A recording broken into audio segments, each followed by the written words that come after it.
Hello, everyone, and thank you for joining another episode of the Identity Navigator. This is Rohit, and today I plan to talk to you all about the science of requirement gathering, what are the components of this framework, and why should we really care about this, and what typically goes wrong in most of the requirement gathering work that is being carried out. But before we deep dive into the topic, uh, hopefully all of you are having a beautiful holidays. Those of you who celebrate Christmas or Hanukkah had a great festival with lots of festivities, was able to spend some time with your loved ones. I had a pretty relaxing time at work. Most of the people were off. I also met a very interesting person by the name of Mike Neuenschaunder. So Mike is a VP analyst at Kappinger Cole, and he was visiting New York. He reached out to me via LinkedIn. We literally did not know each other. He asked me out as a friend, though. So he asked me out, and we agreed to meet up for a coffee. He was kind enough to drive all the way to my office location, and we met up. And for those of you who do not know me, I really don't like small talks or social interactions. So I was secretly hoping that Mike would say no, that something came up at the last moment and he would cancel. But he was persistent, so he did not, and he was there on time. We met near WTC, uh, and I was very conscious of why did I agree to this. But once I met him, it was a great interaction. Mike came across as somebody who is very genuine. He know a ton about our industry. He obviously knows a lot of the same people that I do. But most importantly, he really came across as somebody who is very likable. So, uh, Mike, thank you for making me step outside of my comfort zone. And I hope to meet with you soon. Whenever you are in New York, you have a pal to reach out to now. So, this is something that I'll be doing more in New Year as well, trying to meet some new people. So, if any of you are ever in the vicinity of New York City, please reach out to me via LinkedIn or my email, and we can definitely plan to meet. All right, enough about that. Uh, Today is December 31st, so the next episode will not come out before New Year or next year now. So, here is to all of you. Have a fantastic start of your new year. I wish you the very best of everything that you hope for and everything that life has to offer. So, Happy New Year! And let's look into the science of requirement gathering now. So, what's the number one reason for not being able to optimize resourcing in any project or not being able to allocate the adequate amount of resourcing in any project? Now, there are reasons which are outside of our controls, right? Budget and economy and whatnot. But it is also technical debt, which takes a ton of time supporting, maintaining, and removing garbage or legacy processes that are very little value add. The reason for technical debt is oftentimes considered to be introduction of new tech, but it is not.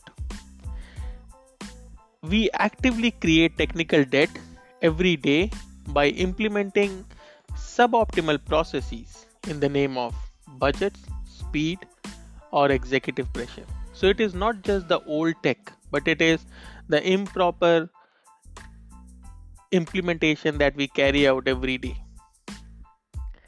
And the number one reason for creating technical debt in IAM is because we try to design against suboptimal business processes. The processes which are captured by business analysts who then create requirements for the same.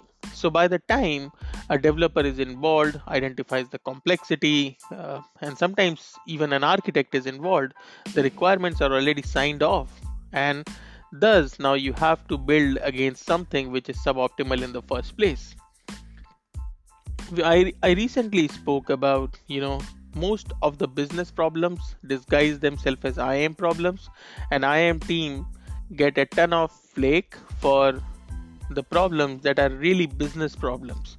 So your user onboarding or your user offboarding, IAM is just there to automate it. But if there are business processes in place which are complex or convoluted or complicated for no reason, IAM should not be solving this problem. We can be leveraged as an SME, but it is really a business problem.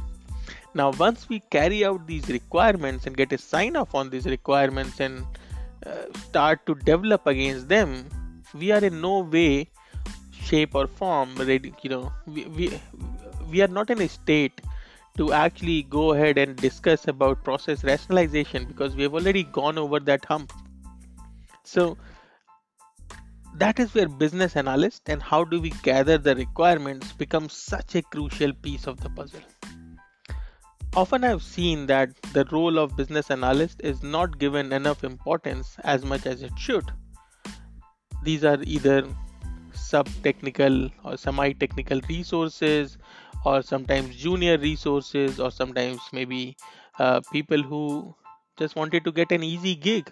But for me, being a business analyst is one of the hardest gig that there is, because you have to lead without authority. You also have to understand all the functional use cases of IAM.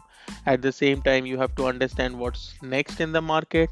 You also need to understand the non-functional requirements, the high availabilities, the infrastructures and whatnot.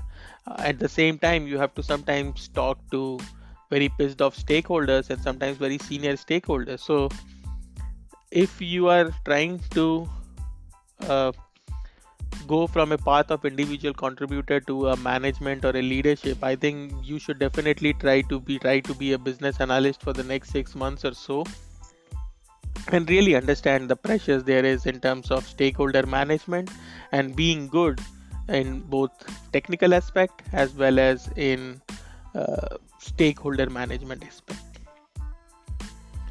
So I've commonly seen that the job responsibilities of BAs are to get requirements signed off in time, and this is the only matrix that matters in their performance review. And these are what I call false KPIs or key performance indicators. It's like me telling my website designer that they would be evaluated on the number of visitors on the website, because in my eyes the number of visitors are proportional to sales.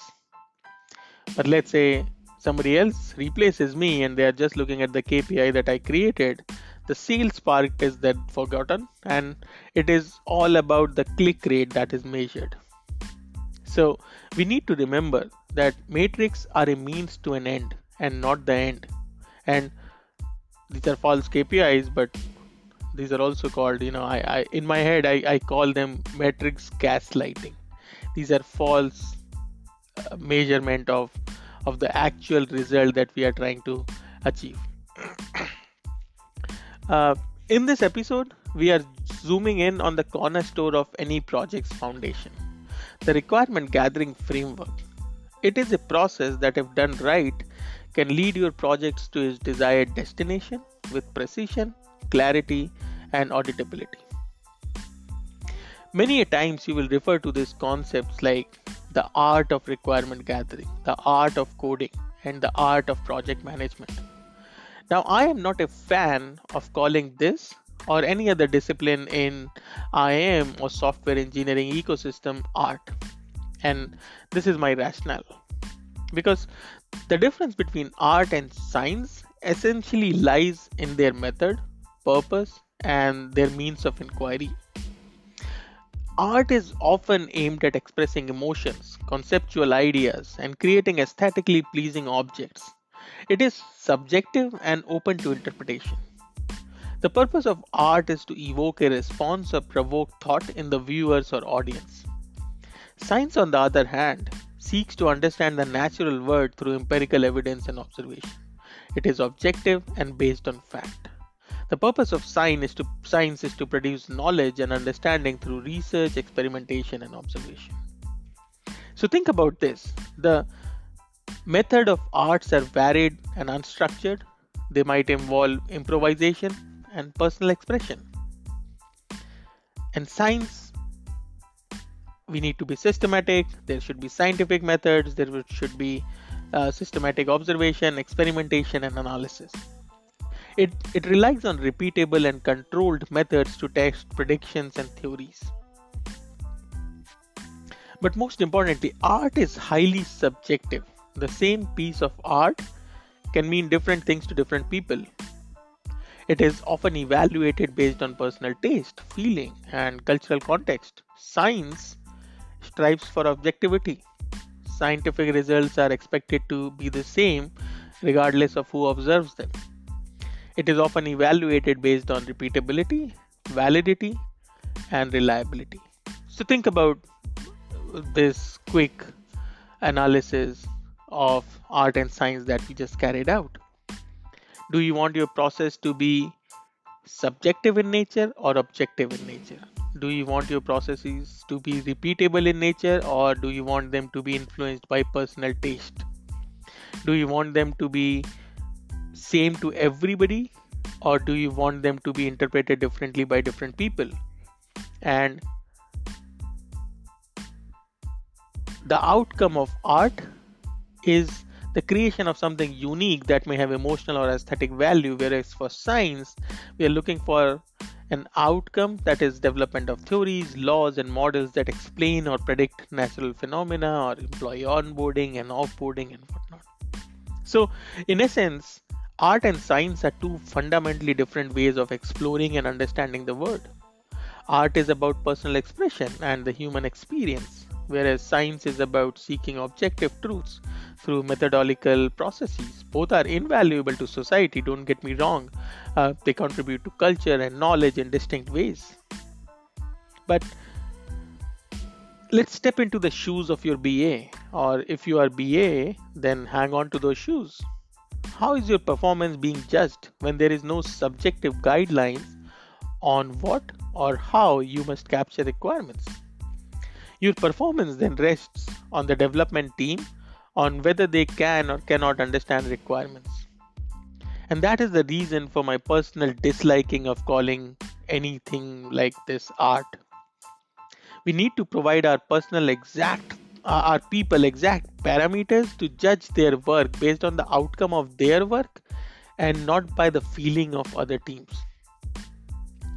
Requirement gatherings can often seem like a mix of both science and art, but there is a growing consensus on the importance of treating it more like a science. And why do we need to treat it like a science? Because we are looking at something that is associated with science, and we want those things to be associated with our requirement gatherings. The framework, the process, and some of them are repeatability and predictability. So we need our process to be repeatable, and this should lead to predictable outcomes. When requirement gathering is approached scientifically, it ensures that the process can be replicated across various projects with consistent results. This is particularly crucial for identity and access management projects, which requires a high degree of precision and must comply with strict regulatory requirements. Data-driven decisions. Treating requirements gathering as a science means relying on data and evidence rather than intuition or personal experience. For IAM projects, which are often complex and security sensitive, making decisions based on hard data reduces the risk of overlooking critical requirements. Reduction of bias. So, for outward facing IAM systems, which must cater to a diverse user base, this objectivity is key to ensuring that the system is inclusive and meets the needs of all user segments. Enhanced communication, as scientific methods provide a common language that could be understood across different disciplines. In the context of IAM, where requirements must be communicated to stakeholders from various departments, IT, security, legal, etc., a standardized approach ensures clarity and reduces misunderstanding. And most importantly, science is iterative, and so is effective requirement gathering. So by continuously refining processes based on outcomes and feedbacks, organization can improve their IAM solution over time. So that is why we need to treat requirement gathering as a science. We need to make it repeatable, predictable, data driven. We need to be explicit about reduction of bias. We need to carry out a structured analysis. The measurement and validation should have a scientific way of getting them done. There should be enhanced communication with the common protocols and the continuous improvement. In conclusion, while there is an art to understanding and interpreting stakeholder needs, the processes and frameworks for gathering and managing these requirements benefit from a scientific approach. For IAM projects with their technical complexity and need for audit trails, a scientific approach is not just beneficial but necessary to ensure the security and reliability of the system. So, why is requirement gathering so important? Oh, yeah, another thing that Mike told me, I did ask him about the feedback on my podcast. He was very appreciative, which was very humbling and very kind of Mike. He did tell me that, he weirdly liked me coughing during some of the episodes because he felt like that added a touch of human element to it. He's weird, I told you all. Uh, he also did tell me that music was very distracting and I could probably get away with music. Uh, and I did tell him I'll try as soon as I figure it out how to do it. The music is gone. So thank you for your kind words, Mike, and your fair analysis. I think you were right. I was actually very nervous because I was going to talk to him about we were about to discuss uh, the executive orders, the Biden's executive orders on AI, which was the last episode of this podcast. Mike is an authority on that subject, so I did look at my notes before going to meet him, but he was very kind and did not embarrass me in there. So, all right, let's back to the subject. So, why is requirement gathering so important? So, imagine setting sail without a map. You might catch a good wind, but will you arrive where you need to be? That's where gathering requirement is not just a phase, it's a disciplined approach to charting the course of your project. While generally requirement gathering focuses on what a system must do, it requires additional work for an IAM initiative because there is compliance with regulations like GDPR, HIPAA, and numerous others. An IAM system must be built on a framework that's just not robust but also transparent and traceable. The ability to audit who accessed what, when, and under what permissions or which permissions isn't just a nice to have for our systems, it's a must have. This is where the skills of requirement gathering comes in. It is not just about knowing what the system should do, but understanding the who, the what, and why behind every transaction. It's about ensuring that every touch point is logged, every user's journey is traceable, and every action taken within the system is accountable. Imagine launching an IAM system that can't tell you who changed the record or accessed sensitive data.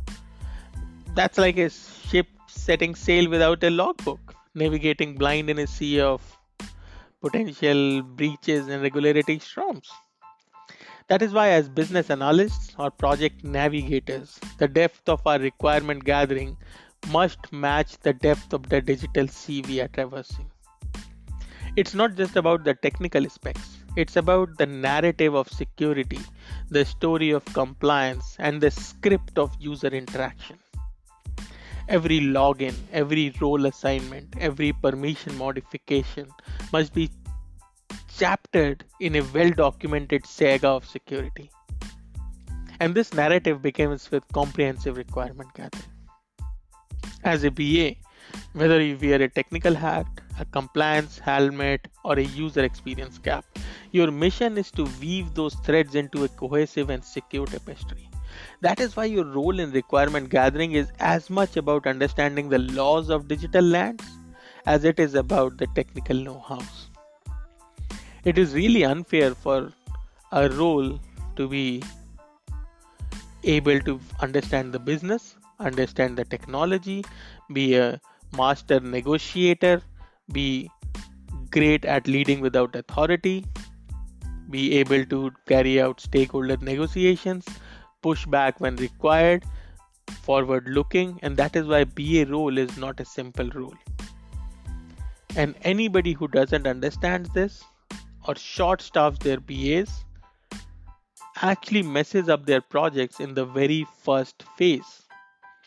And that is where all this technical debt or fighting with the stakeholders comes into picture, because you have agreed to something with them, you have agreed to their requirements, you have already taken 20 hours of their time gathering the requirements. So BA is a tough job because your first impression is your last impression. Sometimes the business might feel like you don't know enough, and sometimes the business might feel like you do not understand what they are saying. So it is a tough gig, there is no doubt about it. And let's not forget the outward facing nature of our IAM systems me, means the audience of the security play isn't just internal stakeholders, it's the customers, it's the partners, it's potentially the whole enterprise who don't care about IAM, right? But we care about them because some of them or most of them make money for the business that pays our salary. So, in the vast ocean of identity and access management, requirement gathering is your anchor, ensuring that no matter how strong the tides of change and regulation, your IAM system stands unwavering, a bastion of security and a beacon of compliance. So, within this requirement gathering framework, let's deep dive a little bit more into this business analyst role.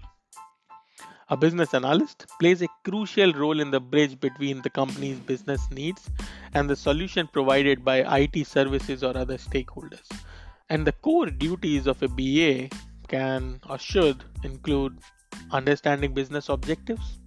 They should be able to identify and understand the business needs and objectives by working closely with stakeholders to define and prioritize business requirements.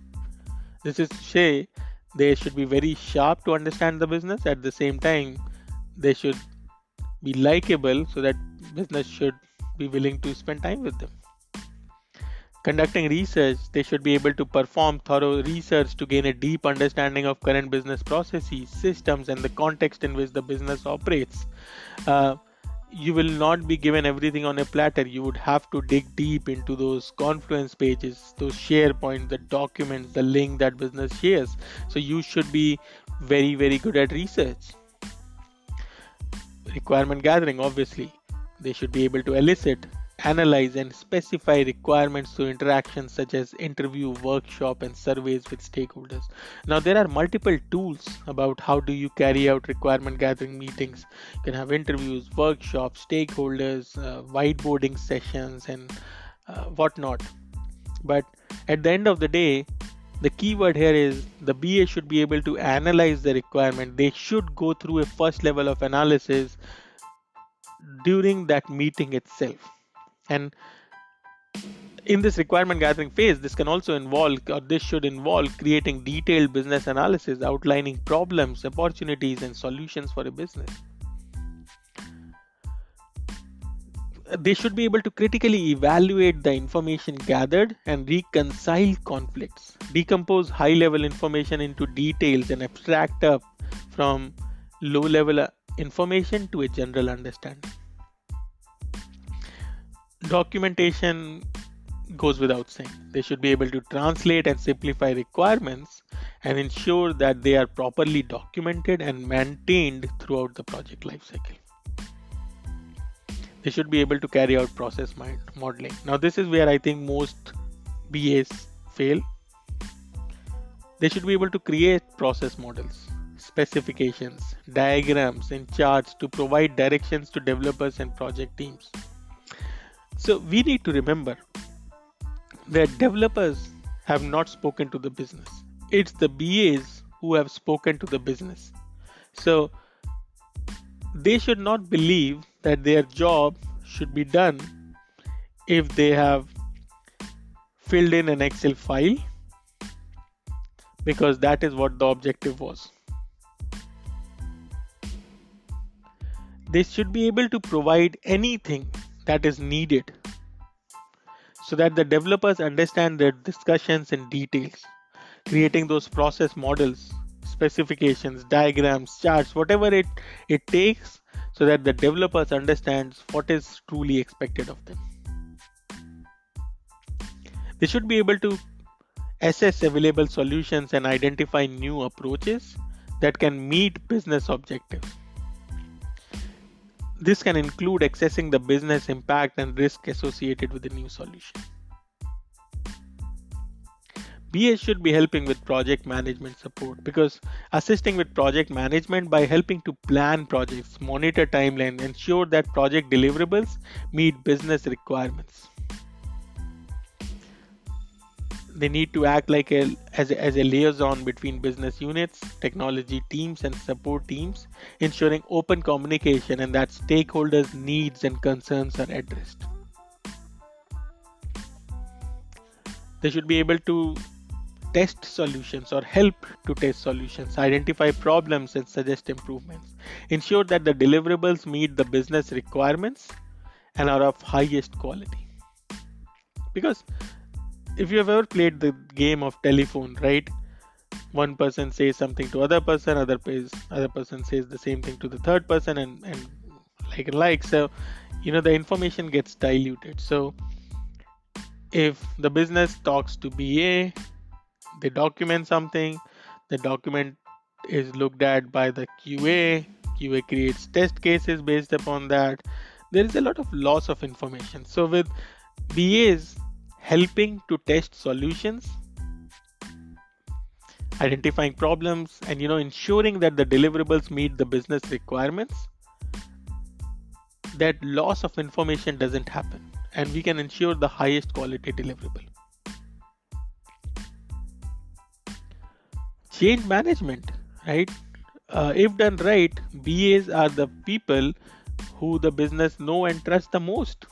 So BA should be facilitating change management efforts associated with projects, including communications and training plans to ensure smooth adoption of new systems or processes. They should be able to contribute to strategic planning and help in decision-making processes by providing data-driven insights and analysis. Continuous improvement. They should be able to advocate for and contribute to the continuous improvement of internal processes and deliverables. It's not a one size fit all. Every company is different, every team is different, every initiative is different. And they absolutely have to stay abreast of technology trends and advancements to bring the best solution to the company and maintain a competitive edge. So to summarize, I told you this is a tricky job. This is a hard job.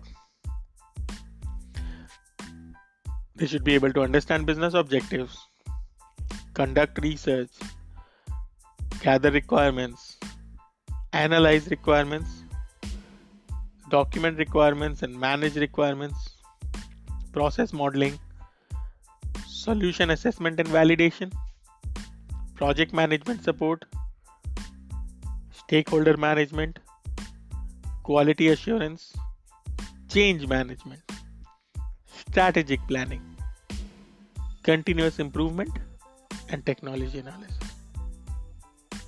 Now there is a hot debate. Should business analysts be technical or non-technical?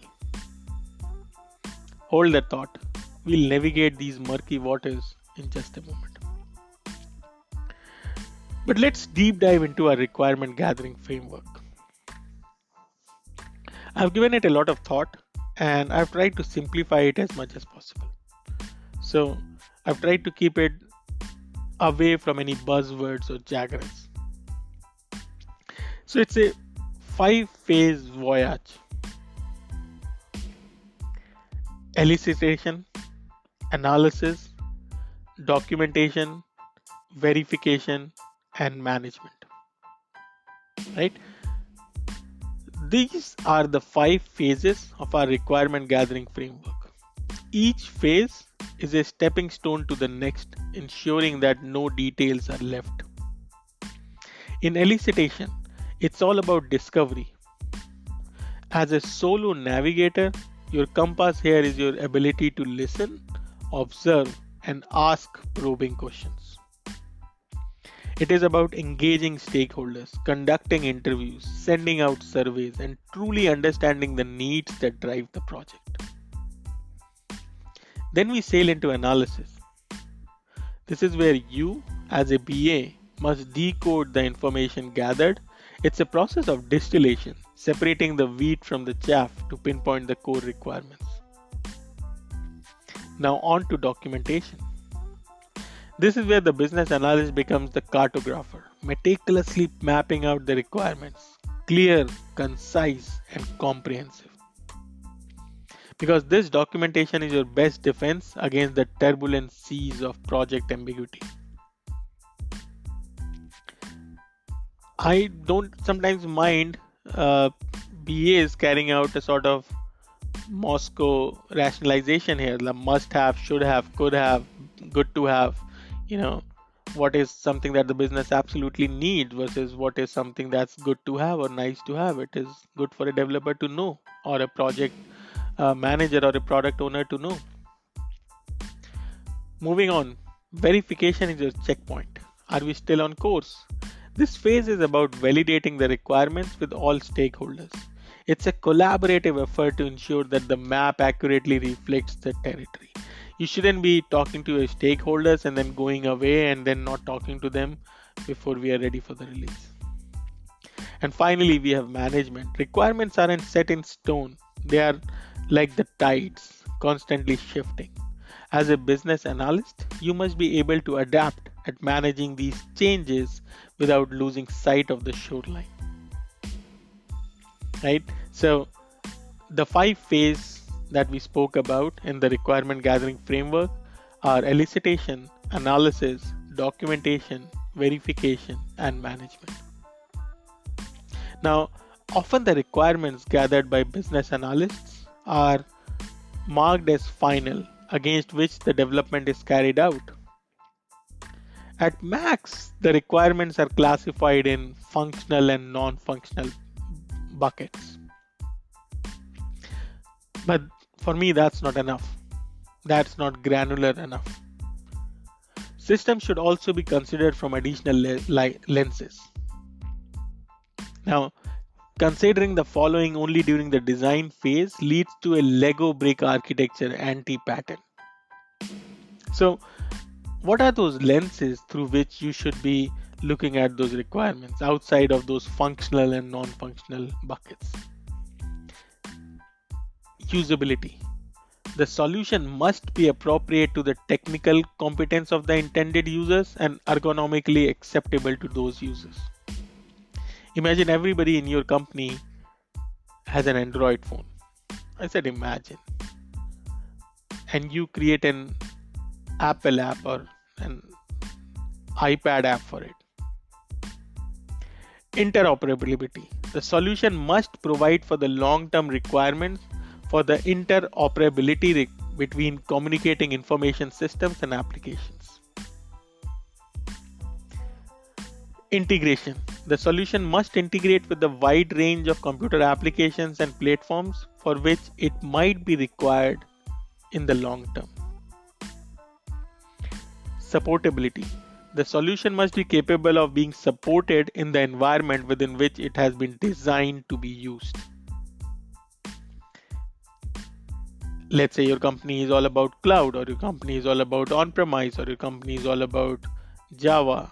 Need to think about these things during the requirement gathering phase itself. These should be the buckets against which you are creating your requirements.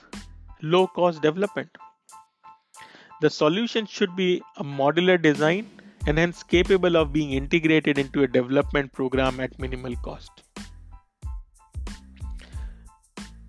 One of the things that I have seen most often in security is we are always fighting amongst usability versus security. All of you must have seen that XY chart in which usability is on the x-axis and then security is on the y-axis, or vice versa, and we need to have something which is both usable and secure. But it's not a two-dimensional problem. It's a four-dimension problem. And those four dimensions are usability, security, cost, and time to market. Because fast time to market is as important as any of the other three things. So the solution should be capable of being integrated into a development program with minimal delay. Scalability of platforms. The solution should fit with the range of computing platforms with which it might be required to integrate.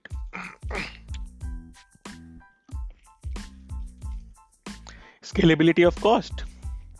The entry level cost should be appropriate to the range of business applications for which the solution is intended. Scalability of security level. The solution should support the range of cryptographic and other techniques that would be needed to implement the required range of security strengths. Reusability. The solution should be reusable in a wide variety of similar situations to get the best return on investment in its acquisition and development. Operations cost. The cost impact on system operations should be minimized. Administration cost. The solution should provide an efficient means for security administration to optimize the cost of this activity. And then risk-based cost-benefit effectiveness. The reduction of risk, which is the benefit, should be appropriate to the cost of acquisition, development, installation, administration, and operation. So, we don't just have to look at it or all the requirements from a functional and non-functional bucket. These are all the other things that I mentioned that you need to look at while drafting your requirements. Now, all of this might not be applicable for your cases 100% of the time, and that is why the Moscow framework or must have, should have, nice to have might come into picture. For some of you, time to market would be a must have. The system should be ready in the next 3 months. For some of you, it doesn't matter. For some of you, the cost should be under a definitive amount. For others, it doesn't matter, right? So look at usability, interoperability, integration, supportability, low cost development, fast time to market, scalability of platforms, scalability of cost, scalability of security level, reusability, operations cost, administration's cost, and risk-based cost benefit effectiveness as your additional buckets while drafting your requirements. Now back to the point that I raised earlier about the debate that should business analysts be technical or non-technical. The truth is, it is not black and white. A technical background can be a strong tailwind, empowering you to understand complex systems and communicate effectively with the IT crew. However, the essence of business analyst role is to bridge the gap between stakeholders and developers to speak both languages fluently. A business analyst can be technical, possessing a strong understanding of technology, systems, and data analysis tools, or non-technical, focusing more on business processes, management, and planning. However, even non-technical BAs need a certain level of technical proficiency to effectively communicate with IT stakeholders and understand the possibilities and limitations of technology solutions. The balance between technical and non-technical skills can depend on the specific role, industry, and the company the BA is working in. But it's less about your technical prowess and more about your ability to translate needs into actionable solutions. Make no mistakes, this is a tough job. Sometimes not getting the respect it deserves and treated like an entry-level resource or a job. I personally prefer my BAs to be extroverts, understand human emotions, hardworking, and inquisitive. A BA should ideally exhibit a blend of interpersonal, analytical, technical, and management traits that enable them to effectively perform their role. And some key personality traits that are beneficial for a BA, again, your mileage may vary, but are analytical thinking, ability to dissect complex problems, analyze data, and derive meaningful insights to make informal decisions. Now, some of these things that I talk about are non negotiable. Technical versus non technical is a different beast. That's a different thing. You can succeed without one or the other, but without these things that I'm going to mention, a BA will not be able to succeed.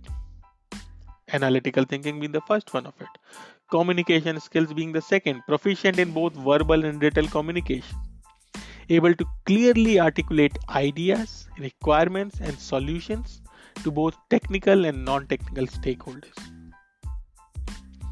problem solving, an innate desire to solve puzzles and challenges, finding creative solutions to business issues, detail oriented, attentiveness to the minutest of details without losing sight of the big picture, ensuring that all aspects of the projects are covered, considered, and addressed. Empathy, the ability to understand and share the feeling of others, which is crucial when dealing with stakeholders and understanding their needs. I typically don't like BAs being too complaining. You know. Negotiation and persuasion, capable of navigating disagreements and convincing others of the validity of their feelings and recommendations. Adaptability, comfortable with change, able to adjust strategies or approaches in dynamic business environments. Facilitation, ability to guide discussions, manage conflicts, and drive consensus during workshops or meetings. Curiosity, a natural inclination to inquire, learn, and understand the evolving landscape of both business and technology. You would have to understand your business.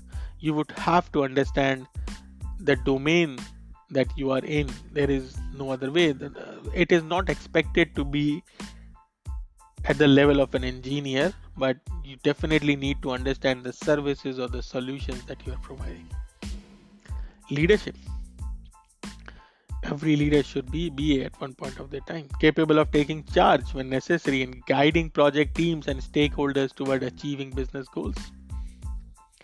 Organizational skills, proficient in managing tasks, schedules, and documentation, and they often juggle multiple aspects of a project simultaneously. Customer focused, always considering the impact on the end user and striving to meet or exceed customer satisfaction. Collaborative, enjoy working in teams and believes in leveraging collective knowledge and skills. Resilience, the ability to cope with setbacks and maintain focus on goals despite challenges or pressures. And I've saved the most important for the last. Integrity, holds high ethical standards and is trustworthy, ensuring transparency in their work and decisions. These traits combine to help the BA to function effectively, facilitating communication between various stakeholders, analyzing business needs, and ensuring that the solutions developed meet the requirements set forth by the business. Remember that requirement gathering is a journey, whether you are a technical wizard or a master communicator. Your role as a business analyst is to steer the project to success. I think we'll stop here. Thank you all for listening. Thank you for everybody who reached out to me via LinkedIn or the email. For those who are new, you can reach out to me via LinkedIn, or you can always find me or email me at theidentitynavigator@gmail.com. Happy New Year, everyone. Party hard. Be safe. Till next year, this is your host, your identity navigator, Rohit.